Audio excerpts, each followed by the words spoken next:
Rahim Mat D2 Exercise 2F Question number 9. The figure shows a rectangle with its length and breadth as indicated.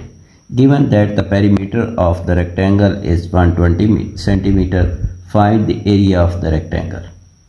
तो अब हमारे पास जो इसके sides दी हुई हैं रेक्टेंगल की वो वेरिएबल के साथ दी हुई हैं, तो हमें पहले ये वेरिएबल मालूम करने पड़ेंगे। वेरिएबल की मदद से हमारा ये लेंथ निकलेगी और ब्रेड्थ निकलेगी, उसके बाद हम इसका एरिया फाइंड कर सकेंगे।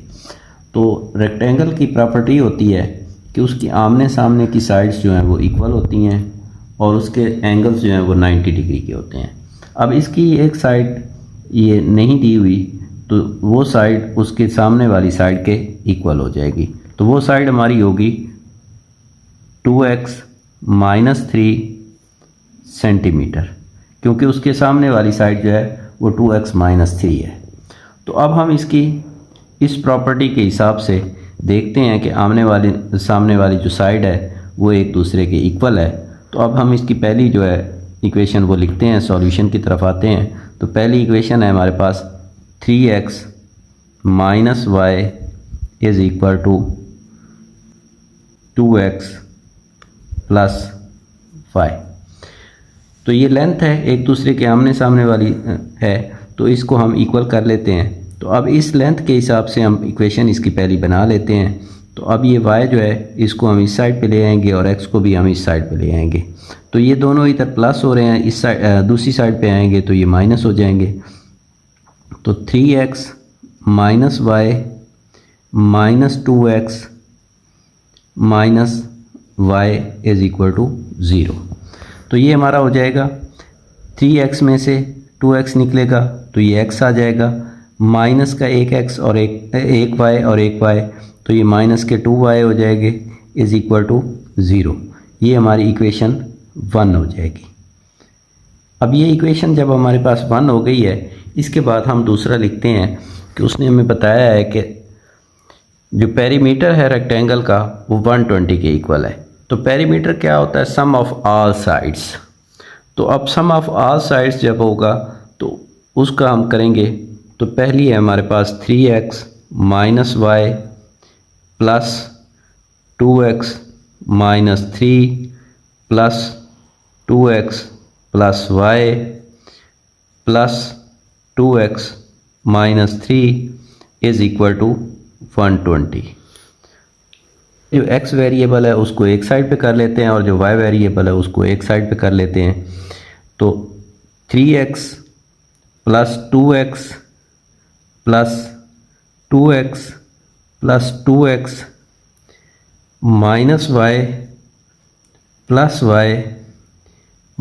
3 = 120। तो अब ये 3x + 2x 5x 5x + 2 7 7 + 2 9। तो ये हमारे पास x जो है वो 9x आ जाएगा। y जो है ये माइनस का है, ये प्लस का है, ये आपस में कैंसिल आउट हो जाएगा और ये माइनस का 3 + 3 + 3 6 हो जाएगा = 120। तो अब ये 6 जो है माइनस का ये दूसरी साइड पे जाएगा तो प्लस हो जाएगा। तो 9x = 120 + 6। तो अब ये 9x = 126 9x = 126 हो जाएगा। अब ये 9 जो है यहाँ पे मल्टीप्लाई हो रहा है x के साथ, दूसरी साइड पे जाएगा तो ये डिवाइड हो जाएगा। तो x = 126 / 9। 9 1s are 9, 9 1s are 9, 9 4s are 36। तो x = 14। तो इस तरह हमारे पास ये x की वैल्यू जो है ये 14 आ जाएगी। तो अब इसमें हम y की वैल्यू निकाल लेते हैं बाय पुटिंग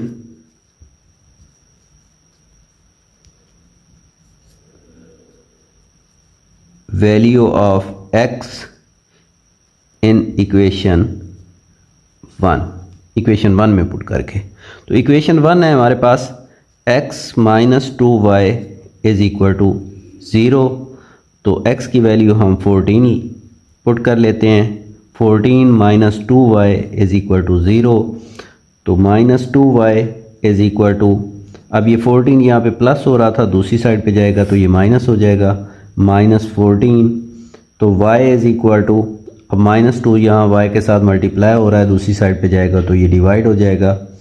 तो माइनस 14 बाय माइनस 2, माइनस से माइनस कैंसिल आउट हो जाएगा, 2 1 ज़ार 2, 2 7 ज़ार 14।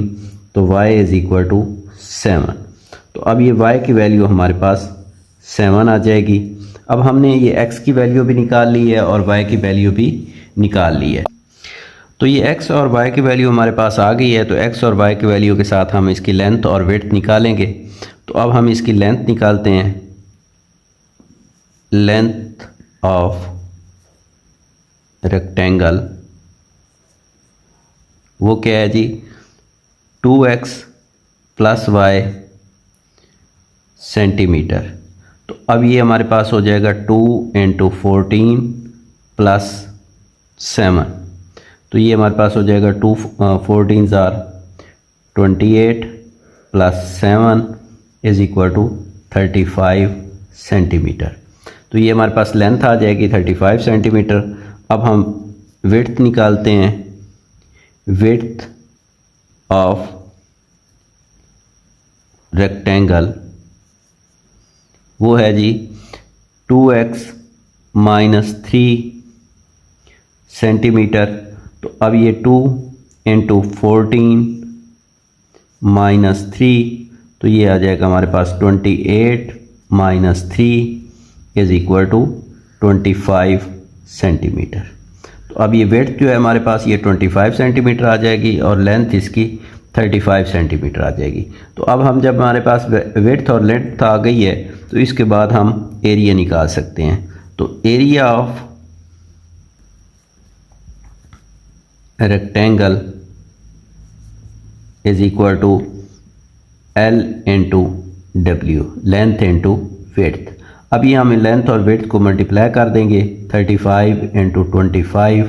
तो अब ये 35 को हम 25 से मल्टीप्लाई कर देते हैं। 5 5 ज़ार 25, 2 5 3 ज़ार 15 और 2 17, 2 5 ज़ार 10, 1 और 2 3 ज़ार 6 और 1 7।